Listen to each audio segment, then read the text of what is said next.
Welcome to Lead Pods, the official leadership podcast from USMB for pastors and church leaders, where our goal is to increase our impact together.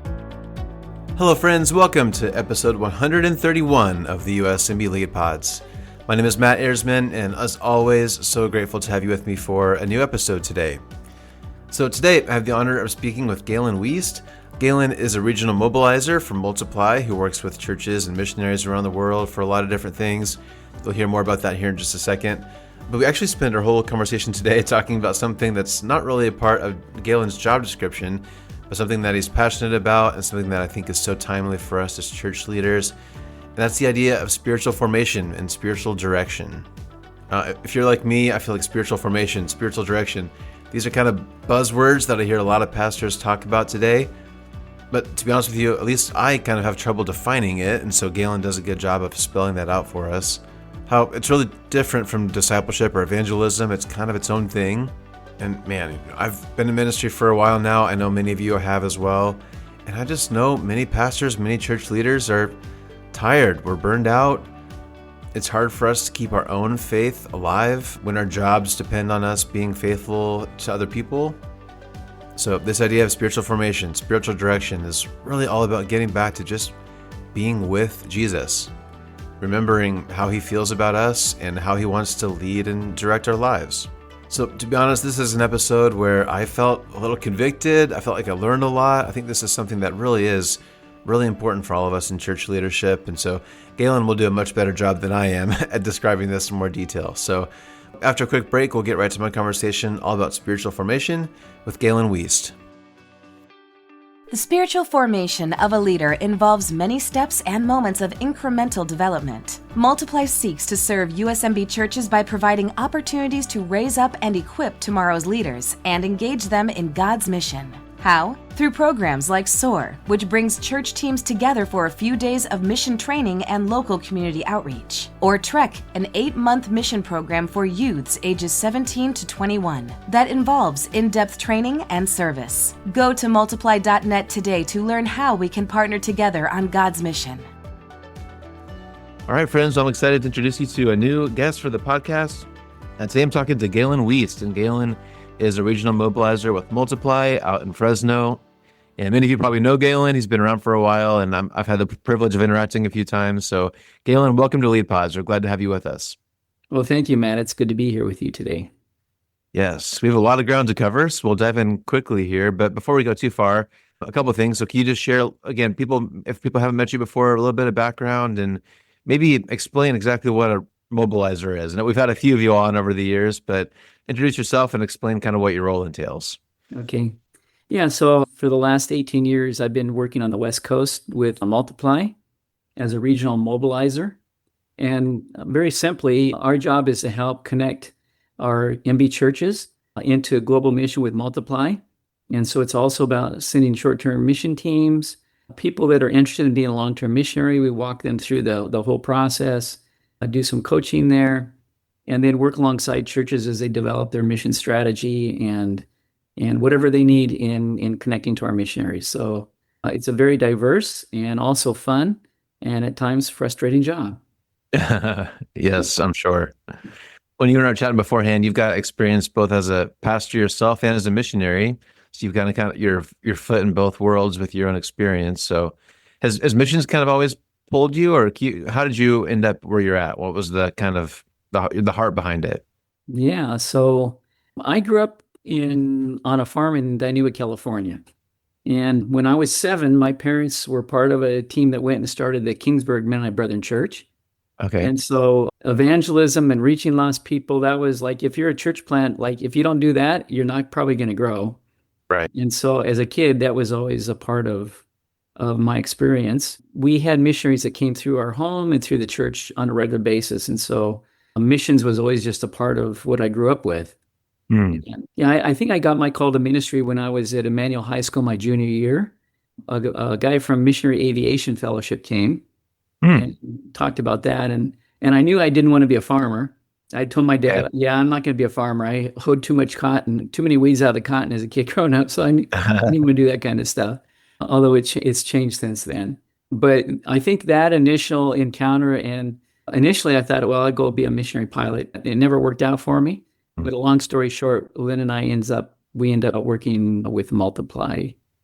And so, yeah, that's a long story how we got there. Mm-hmm. But part of it was I went to Moody Bible Institute, where Okay. Linda and I met. And the school had a huge impact on my life. I think partly just falling in love with Jesus, but just growing in my heart for missions. And then I came back, I finished my degree at Fresno Pacific. And it was called Fresno, I think Pacific College then, now it's university. But a great experience, just again, learning sociology, psychology, some of the other things that were my minors and were very helpful in becoming a long-term missionary. So out of that, Al Croker was our pastor at Kingsburg at the time, and he was on the mission board. And he'd done a trip to Latin America, and he came back and he said, because we'd been talking to him, hey, we want to be missionaries, we're not sure where. And he said, I know the place where you two need to go. You need to go to Bogota. And so that's how we ended up in Bogota and how we got started initially in ministry. Awesome. Yeah, now you're Multiply, the regional mobilizer, as we said. And so today, it's kind of funny. We have kind of an interesting weaving path here because today we're going to spend most of our time talking about spiritual formation, which I know is something that you're very passionate about. It's not really necessarily part of your day-to-day job, but I know it's something that's just very important to you, very key to who you are. And so that's why we're talking to you. And so before we go too far, so spiritual formation, I feel like it's one of those kind of a buzzword that a lot of people are talking about right now. We were beforehand, it's maybe just sometimes just described as discipleship, but maybe it's kind of different. So let's just make sure everybody's on the same page. So how do you define spiritual formation? Yeah. So I very simply put, I would say spiritual formation is helping people meet Jesus and then growing into a deep relationship with him. So it's very, I think historically as men and my brother, we're people of the book, we're people of the Bible. And we've focused a lot theologically on what it means to know. And I think this is, I think, the reality of the shift that's happening in our MB churches as I visit with pastors and leaders. There's a greater desire to help people experience Jesus on a very experiential level, not just, with your head, but with your heart as well. And so I think at the core of spiritual formation, at least my understanding of what I'm trying to do, and I think what I've been taught by other leaders is we're helping people meet Jesus. So that includes evangelism. Mm-hmm. But then moving past that, we're really working to help people experience Jesus on a day-to-day basis. And, how do you live your life with him? How do you let him guide you? And how do you grow into this character, this fruit, the fruit of the Spirit and the divine character that Jesus promises us in 2 Peter chapter 1. So for me, it's a very practical thing. And it's much more than just sitting in a Bible study or hearing a sermon. Mm-hmm. It's actually about living life on mission and living life together in what I would call a healthy spiritual community that really makes it possible for us to grow. Well, as we just said, like this isn't necessarily part of your day-to-day job, but again, I know it's something that you're very passionate about. Tell me more about that. Like how is this something that became so important to you? Was there some specific experience for you or just something you're passionate about? What kind of led you here? Linda and I spent 10 years in Colombia, Bogota, Medellin, church planting there. We planted the church, came home, and started a job working at neighborhood church in Visalia. And I would say in our time in Colombia, it's a long story. I don't have time to go into all of it. But we had the opportunity to lead a lot of people to Jesus. And out of that, I began asking myself the question, so what am I really trying? What does it mean to make a disciple? And as I moved to Visalia, the church was in a place where a lot of lost people were coming. And my job was to help people find Jesus and then get them into small groups and disciple them. And so I was asking that question, like, how do I disciple people and what does that look like? And so I think that's been a part of it. But in 2012-13, Steve Reimer, who I'd served, so I was like 12 years at Neighborhood Church. And while I was there, I served, I think, 10 or 11 years on the Home Mission Board, which is our church planning board in the Pacific District. And so we served together. And so his story is long too, but basically he started these spiritual formation groups with MB pastors. And so he invited me to be a part of one of those groups. I think there was about 8 or 9 of us that would fly 4 times a year to Phoenix. And we would spend 24 hours. We'd read a book ahead of time, a book on, one aspect of formation. And so we would discuss it, discuss the book, interact around, had discussions that we would talk about. And then we always had at least one or two, like hour and a half time periods where we would actually go out and practice some of the formation, like discipleship kinds of activities. So very, like for me personally, it really focused for me in a new way. What does it mean to grow in this relationship with Jesus? And very life transformational for me. And so this was a 3-year experience. When we finished, Steve said to me, "Hey, would you kind of help me co-lead this group?" And I'm thinking, well, yeah, I mean, I don't have to lead it. So sure, I'll do that. Well, I didn't know that he was sucking me in, but a wonderful experience. And so I told him, I said, I'm a mobilizer. I have a heart for our Hispanic churches as well. How about if we put a group of pastors together that are part of our Hispanic churches and part of our English churches? And so we did that. And it was a huge learning curve, but a wonderful experience. I think at the end of that 3 years, guys were looking at each other and saying, "Man, like we're friends. Like we've built this relationship that we never would have had if we hadn't spent this time together." So since then, I've led one just all in Spanish with some of our Spanish leaders. It's been an incredible experience as well. But I would say, yeah, Steve Reimer definitely was an impetus to move me in this direction and actually to help me get some training and kind of guided me through the journey. Yeah, cool. Okay, so far I've heard you say that spiritual formation isn't necessarily just evangelism or discipleship. You've mentioned there's some practices. So I think it's still, at least in my mind, it's maybe a little squishy of how this is different or new from what people are kind of familiar with. So you mentioned some practices. So what are some of the practices or some of the kind of key elements that you've been teaching? Right. So I would say, I mean, the things that we're kind of comfortable with are devotions, but part of it is taking time every day to actually read the word and listen to God, write things down. And then, and I know a lot of our churches leaders are doing this already, like the life journal kind of thing. So that's part of it. Part of it is just how do you go and spend time in solitude and just stop and listen? Like, how do you listen and how do you hear the voice of God? So we go through experience about hearing the voice of God. We talk about, what does it mean that God loves you? And it's we're not trying to work our way into heaven, but we're stepping into this relationship with Jesus where we just stop and think through, what does it mean to be loved by God? And so we have times where we just sit and not only that, but just ask Jesus, so Jesus, what do you think of me today? If Jesus was standing before me right now, what would he be saying to me? And what would his face look like? Would he be smiling at me? Would he be frowning, saying, "Oh, I'm so disappointed in you"? Probably not. He'd be saying, "I love you. I deeply care about you." So, fasting, I would say we've talked about a lot of other things here, such as prayer, scripture. How do we live out the disciplines? So actually practicing a lot of the different spiritual disciplines. And there's quite a few, and how do they impact our lives, and which ones do we choose to focus on? What does it mean to just stop and listen to other people speaking into our lives? So how do we create that kind of a space that we can have a healthy Christian community? Because I would say in our spiritual journey, there's a lot of things that we don't know. We don't know what we don't know. And we need people around us to point those out to us in a loving way, of course, but to encourage us on that journey. So, we talk about the call, we talk about the different, what we call streams, different spiritual streams.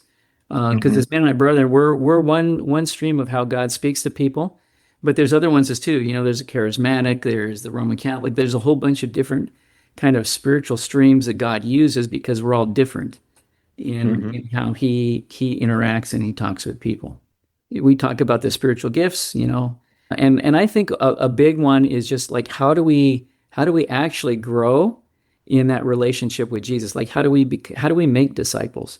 And first, how do we become one? But then how do we help people in our sphere of influence become a disciple that actually understands what it means to have their life transformed by God? Yeah. No, that's great.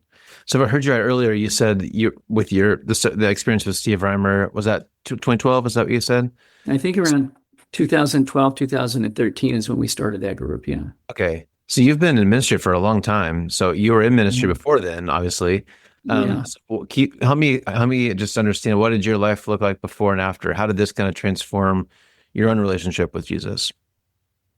Well, I think one of the things that has happened, like being in mission work and then in pastoral ministry, the work is never done, so Yep. it's full on all the time, right? Hmm. And I Hmm. think one of the things I realized is that there's a difference between working for God and Hmm. being with God, Hmm. and they should come together, right? Hmm. But I think Hmm. a lot of times in the busyness and the craziness, especially of American culture, we're running so hard that we have to intentionally organize our life to say, okay, I'm going to take time to be with Jesus today. Yeah. And I'm going to take time to listen to him. I'm going to read the word. He's going to speak to me primarily through the word.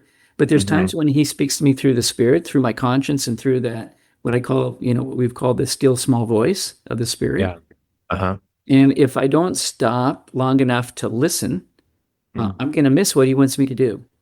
Yeah. And so I think part of it is creating space in my life, space in ministry, space in my life to to be able to do that in a healthier way.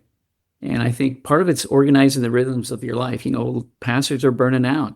Hmm. Hmm. And part of the reason we're burning out is because I think sometimes I don't know, we all have different motivations, right? We have different reasons Yeah. why we get crazy and do what we do.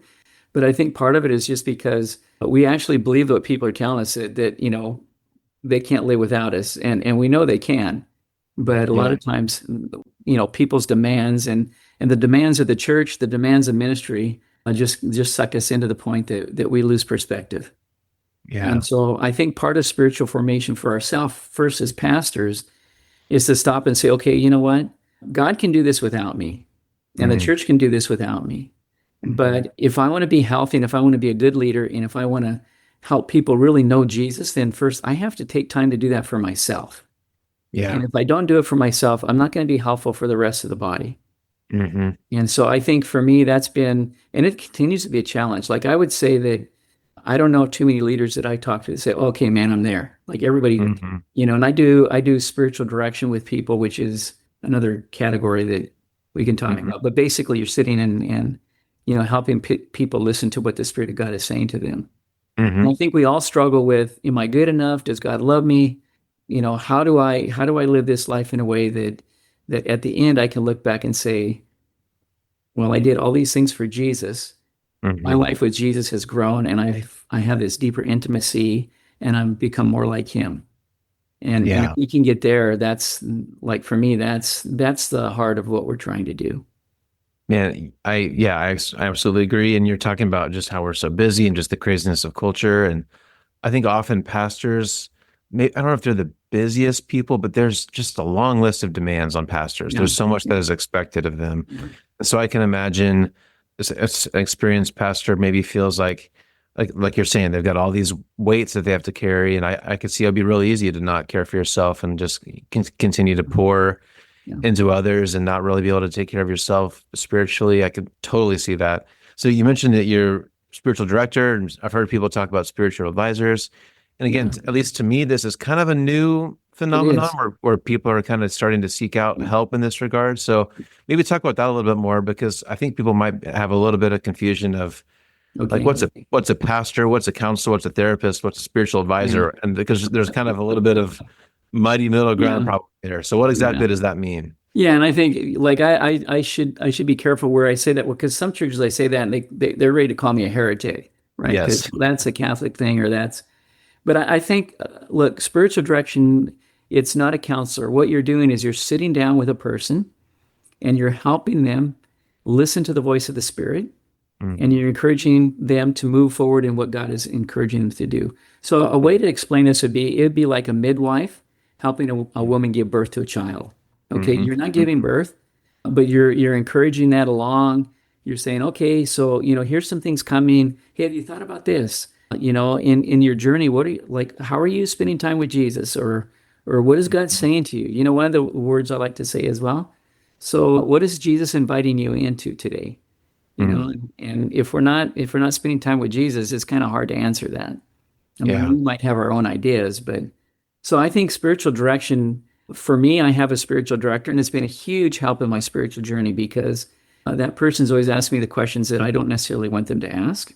Mm. And often your spiritual director can see maybe some of the blind spots in your life, and because they care for you and they love you, they're willing to challenge you on things. Yeah. And we all need those kinds of people in our life that, we have people in the church that come and tell us that stuff, but they don't always do it out of grace and mercy. They have Yes. an agenda.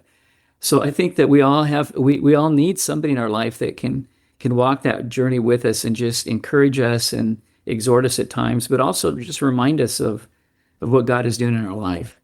And Hmm. so one of my advices to any pastor, anybody in leadership, in fact, anybody in the life of the church would be, see if you can find somebody that could be a spiritual director for you and that could help you walk with you on that journey. Yeah. So let's just keep going with that a little bit more. So like, let's say if a pastor is starting to, maybe they notice that there's some red flags or there's just things they need to be careful of. Maybe they're just overly busy or stressed or whatever. Or maybe maybe they're not necessarily in a season where they feel that way, but this still kind of sounds appealing. Where do you start? How do you make the time for it? What's kind of if someone's kind of agreeing with what you're saying, what's kind of Yeah. the first step? Yeah. So like for direction for most people, it's maybe it's an hour. It's usually maybe once or twice a month. So it's not like, Okay. and a lot of what I do is early in the morning, before people are at work. Sometimes we'll do it during work. So it's not a huge time commitment. The bigger challenge is finding somebody. Hmm. And I know in our MB churches now, we're having more and more people being trained in spiritual direction Yeah. and more people involved in spiritual formation groups. I think Hmm. the unique thing about this is it's not something that like a denominational leader can say to all the pastors, okay, now all of you guys are going to have a spiritual director, or everybody needs to be in a spiritual formation group. Yeah. My experience is that you have to be ready for that, and you have Hmm. to be hungry for it, and you have to look for it. So Yes. in the past, when I would do groups, I would be praying and say, well, Lord, who should I invite? And I'd ask a pastor and go, nah, that's not of interest to me. So Mm. people I thought would be really interested weren't. And people that I didn't think, just out of a random conversation, it kind of came up and they said, oh, I'd love to be in a group like that. Can I do that with you? And so it's a kind of thing that is, I would say, it's kind of a spirit-led thing. Mm. And if people are hungry, they're just like, there's got to be more to life and there's more to my ministry than just what I'm doing. Hmm. And I think God plants that within us Yeah. because I know in my own ministry, you're doing, and I've had some, from my perspective, some good times in ministry. Hmm. And when you're doing that, it's just like, yeah, I'm working for God, man. We're in this. And but it's when you usually crash and burn, or you're Hmm. like, oh, this isn't working too well. And you're going, okay, is there more to this? And is there Yeah. more first in my own journey? But then is there more to how I help other people meet Jesus? Hmm. And I think that happened in my own experience of definitely, I mean, the first stage at being missionaries in Colombia was like, what am I doing? Hmm. God, why am I here? We were, they were tough times. A neighborhood church. There were challenging things there about just the spiritual journey and how do you, like, I realized there was people that just kind of went to church and they never grew spiritually. Hmm. And so when we got people into, some kind of a discipleship type of group and they had a place to ask their spiritual questions Hmm. and people could honestly talk about it, then all of a sudden, man, people are starting to grow because now they could be true to who they were and be honest about where they were in the journey and get help. And Hmm. so I think part of this whole shift that I'm seeing in the Mennonite Brethren denomination that just gives me great joy is Hmm. that I mean, all the way from how we train leaders to how we're discipling people in the church is shifting more towards, let's include like we used to be told the experience doesn't matter. It's not Hmm. about your experience. It's about, and it's like, no, it is about your experience. It's about how you live your life. Yeah. And I think that shift is a very positive one because it's really helping people deal with life where they're at on a day-to-day basis. And if Hmm. we can create those kinds of environments for people, then we're going to see spiritual transformation take place. Yeah. That's great. I'm kind of thinking about this from like, 'cause I feel like I'm learning a lot from this conversation, but also the pastors, the kind of people who I know are going to be listening to this. I wonder if this is also if this has been your experience or people that you've worked with, is it kind of a way to kind of awaken you out of kind of being stagnant? Because I think evangelism is a one-time thing. Like you Right. decide to follow Jesus. Discipleship, I think a lot of people listening probably do a lot of the kinds of things that we would call discipleship. They're probably active in a church. They're probably in some kind of small group. They're probably reading their Bibles and praying. Like they're checking all the boxes, right? Right. But to me, this kind of sounds like almost like the next level of we all always, I mean, you always have room to grow in discipleship as well. But this spiritual formation is maybe something that if you're kind of feeling stagnant in your faith, if you feel like you've checked all the boxes, is this kind of the next level? Is that kind of, have you seen people kind of get a sense of renewal going through this kind of process? Yeah, definitely. And I think the pastors that have gone through it, a number of them have said to me, and it's not because of me, but it was because of the community that we had. They said, this saved my ministry Mm, because it got me to start thinking in different ways about how I minister to people. First, how I care for myself, but then how I invite people in my congregation to walk this journey with Jesus. hmm And hmm so I think, at times we maybe have some misunderstandings of what it means to grow. Because, hmm like, I can read my Bible every day and check up the boxes, but that Yeah. doesn't mean that I'm necessarily listening and paying attention to what Jesus is saying to me. Right. And the thing is, we have these formed like, okay, you need a life journal, but you know what? There's so many different ways to listen to the Spirit, and hmm like one of the things I've learned in this journey is that every person is unique and different, and God hmm disciples them in ways that fit their personality and where they are in that journey. Yeah. And I think as leaders, when we realize that we can't create this cookie cutter approach, like everybody does this and they're going to get it. hmm hmm No, this is highly relational. If anything, I want to say to people is discipleship and making disciples and spiritual formation is highly relational, and we hmm cannot avoid that. I don't. In fact, we say this a lot. You can't grow to spiritual maturity without being in community. hmm Okay. Now, it has to be good, healthy, biblical community, which means that people are sharing their lives, they're being honest with each other, they're challenging each other, they're helping, they're asking questions and grappling with, well, like, what does it mean to pray, and how do I read my Bible? And when I'm bored with what I'm doing, like, are there hmm other ways that I can do this? Yeah. And so Uh, part of the formation experience is giving people a lot of different ways of hmm experiencing Jesus and practicing them, and then saying, now, okay, now go and spend time with Jesus and experiment. You know, Yeah. like I would encourage churches, encourage your pastor to take a day, a month, and just go and be with Jesus. Mm. Maybe give him, Mhm. I know pastors or church leaders will freak out about this, but go and give them a week and just say, you know what? Why don't you go away and take your Bible and, if you like going and hanging out in the mountains or wherever you like, wherever your happy space is, just go be there and be with Jesus and just not do anything. Just ask Jesus to speak to you and, you know, take some of these different kinds of disciplines and practice them and see what God does in your life.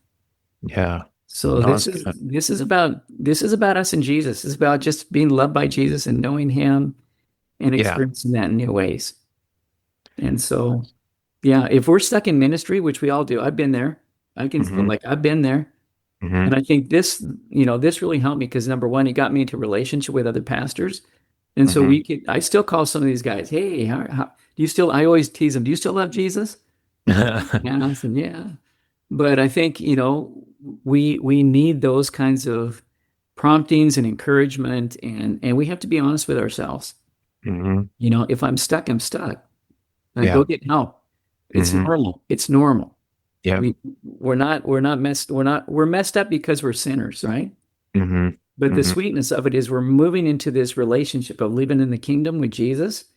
And so formation is about how do we live in the kingdom and Yeah. how do we practice, how do we put on the fruit of the Spirit?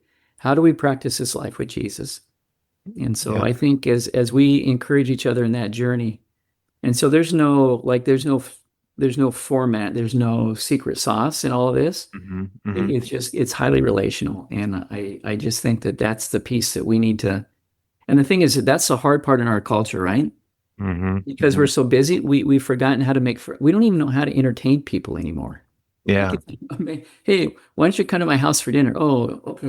Well, let's see, what are we going to make? What are hmm we going to talk about?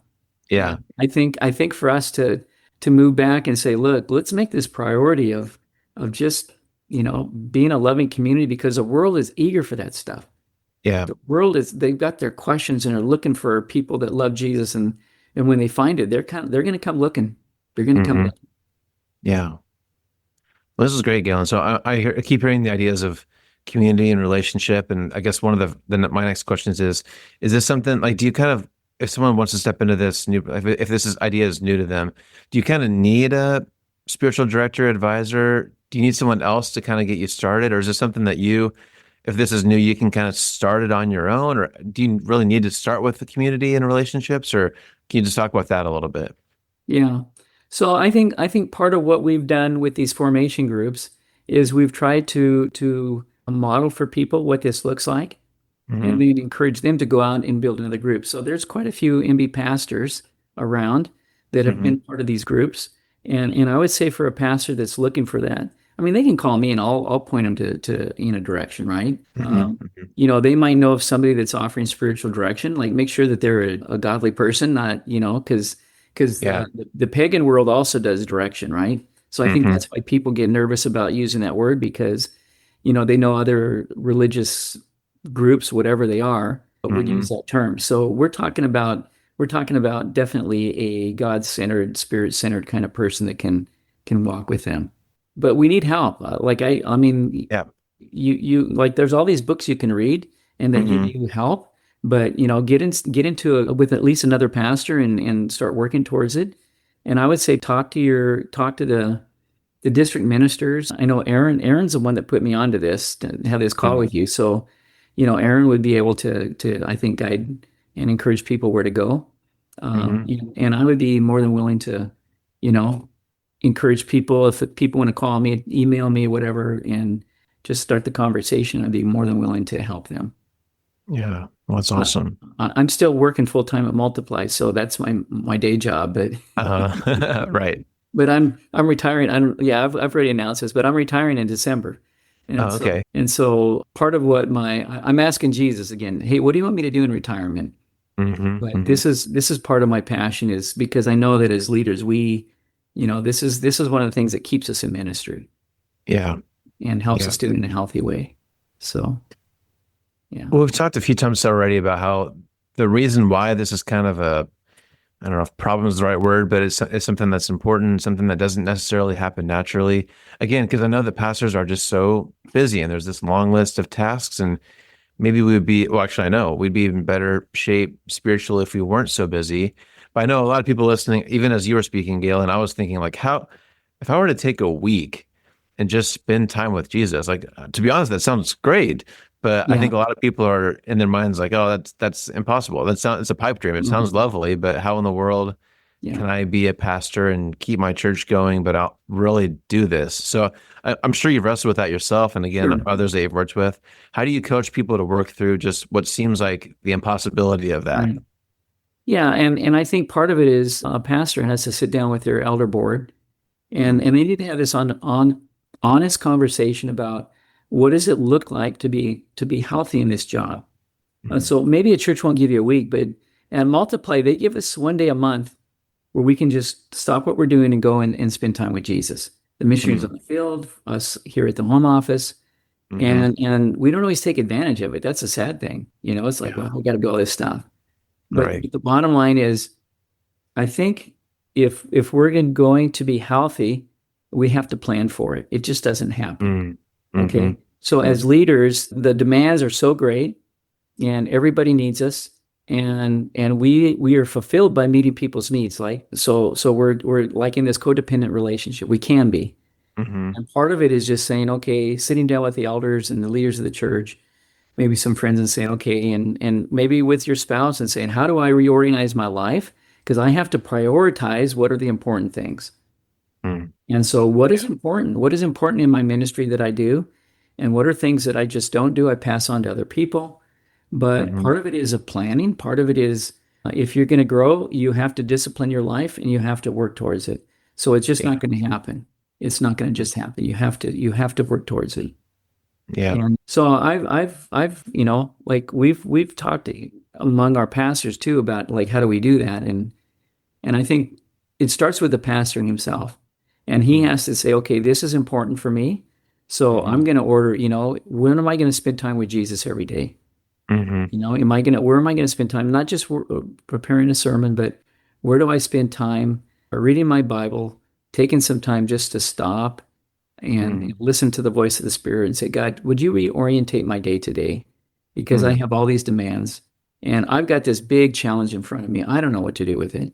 Yeah. Jesus, it's your problem, not mine. Okay. Mm-hmm. So we're going Mm-hmm. to do this together. How do you help me? Yeah. And I find when I do that in my days, oh, my day goes so much better. Mm-hmm. And often when I'm in the Word and I'm dealing with stuff that day, the Word, like what I've read that day in the Word, just speaks to my heart. And it's like, oh man, I'm sure glad I spent time with you today, Jesus, because Mm-hmm. you just told me what I need to do here. Yeah. So very practical, you know. Mm-hmm. Mm-hmm. Again, I think the challenge for us is this, and it's not only us that are in pastoral ministry; it's everybody in the church. Yeah. Nobody has time for anything anymore, right? Mm-hmm. We're running Mm-hmm. like crazy people. And Yep. the thing is, I'm not sure that when we're done with life, we're going to look back and say, wow, I did that well. Mm-hmm. And we want to stop and look back at life and say, yeah, the relationships that I built, the time that I spent with people, the things Mm-hmm. that I did, not only in my ministry, but with my family and with the friendships, the community that I built, those are the things that I remember. Mm-hmm. When I look back on my ministry, I'll go back and periodically talk to people at neighborhood church that I ministered to. And you know what? Nobody says to me, man, that was an awesome group you led or this or that. They're going, you know what? That relationship that we had, and when you encouraged me and when you exhorted me on this or encouraged me to do that, that really made a difference in my life. Mm-hmm. And Mm-hmm. so I'm just, and of course, my gift is pastoral. I have the pastoral gift, so I'm going to focus on that. Yeah. And we need that. We need all the gifts in the church functioning. We need the evangelists, and we need the preaching pastors and the guys that have the vision. We need all those guys. We need everybody. And Mm-hmm. I think as we work together on it, we do it well. Yeah. That's good, Galen. Okay, I have a question that I admit is a little dicey, and I may end up cutting it if this doesn't go well. So forgive me in Okay. advance. But there's a handful of people in my life who I know are very interested in spiritual formation, and they're vocal about it. I can just tell they are passionate. They are all in on spiritual Yeah. formation.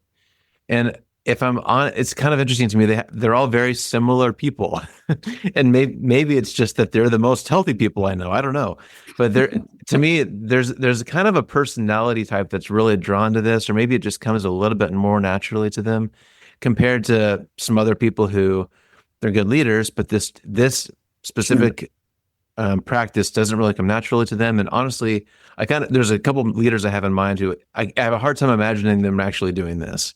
Right. Is a little bit of this personality, or is it honestly just discipline and health? Or do you feel like, is there something that's just kind of innate in some of us that are just kind of more drawn to this? Is that a fair question? Oh, it's a great question. And I have to be careful how I answer this because I could offend some of my pastor friends. Yeah. But no, I think guys, like the people that struggle with this the most, and if you're this guy and I'm misrepresenting you, whoever you are out there, forgive me. But I think the people that are the driven, like the warriors, the driven, hey, we're going to get things done. They struggle with this the most because like their personality, they're wired, like I've Yeah. got the vision, I've got the strategy, we're going to get it done. Okay. Mm-hmm. In my experience, they're the ones that struggle most with slowing down and taking time for this kind of thing. So Mm-hmm. part of it is gifting, a part of it is personality, Mm-hmm. and then the other part is this. In one of the things I learned in becoming a spiritual director is that people aren't ready to stop and really let God speak into their life until they've gone through some kind of major crisis in their life. Mm-hmm. Something breaks, Mm-hmm. right? And so one of the lines that I like to use a lot is all spiritual formation happens in the interruptions and disruptions of life. Mm-hmm. Okay. Mm-hmm. So part of it is this and part of the reason that we encourage churches to send people on mission trips is because Mm-hmm. when you're on a mission trip, everything that's comfortable to you is gone. Like you don't know Yes. the language, the food is crummy. I mean, Mm-hmm. whatever, right?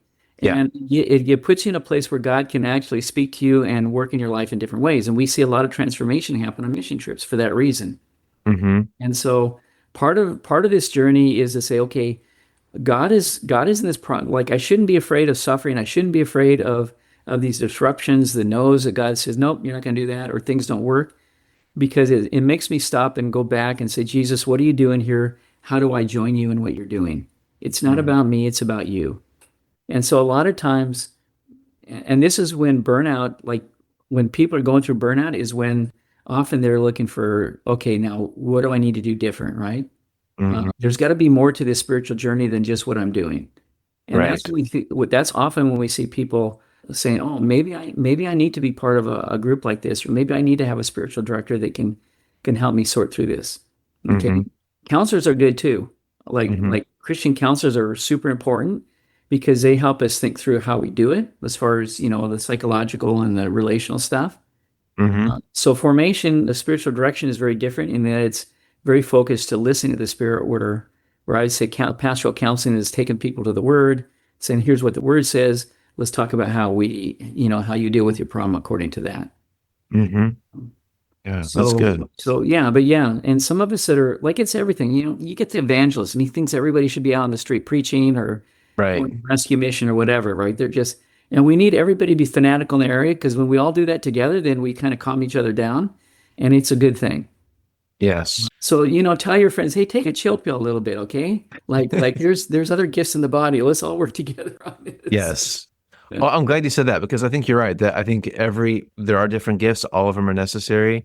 And so a lot of churches need a really driven leader to keep things moving. Yes. But that I think sometimes maybe they're so driven that they maybe have trouble with this, which leads me to my next question. Maybe we can start to wrap up here.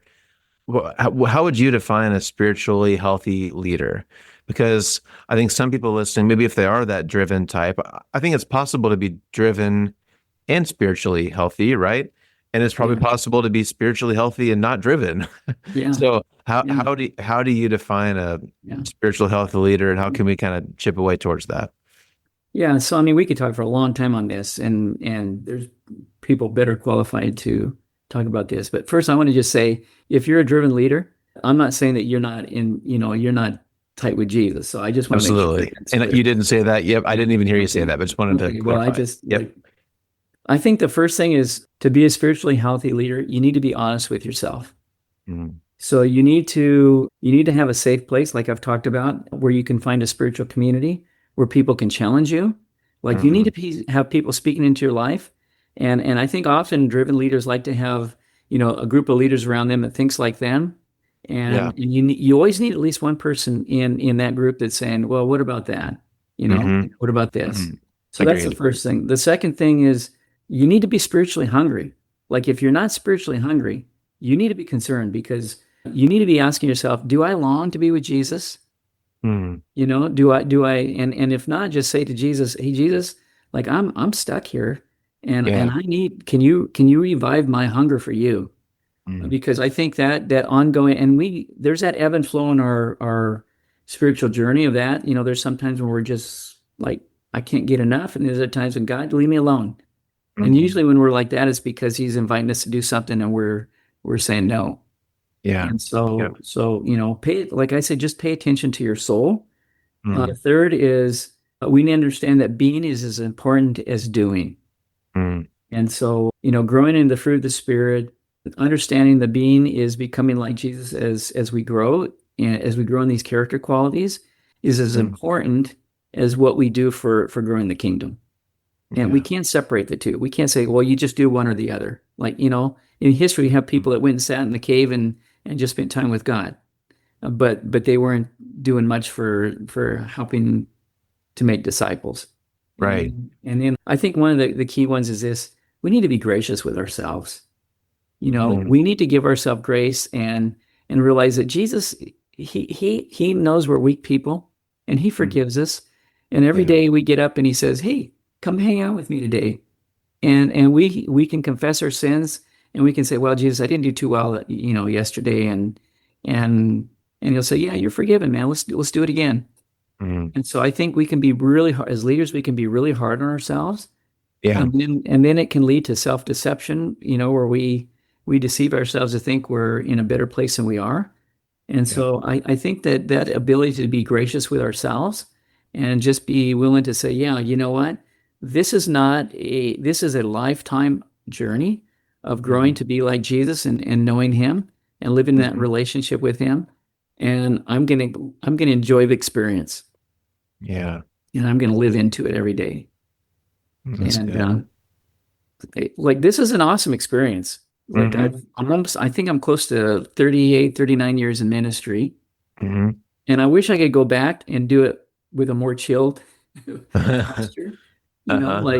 Sometimes you can be so intense because things get really emotional and you knock heads with people or whatever. And it's like, yeah, this whole thing of unity and being together in the body and feeding on each other and helping each other. I'm just more and more convinced when we're working towards that, it's going to be unbelievable what the impact on the world is going to be.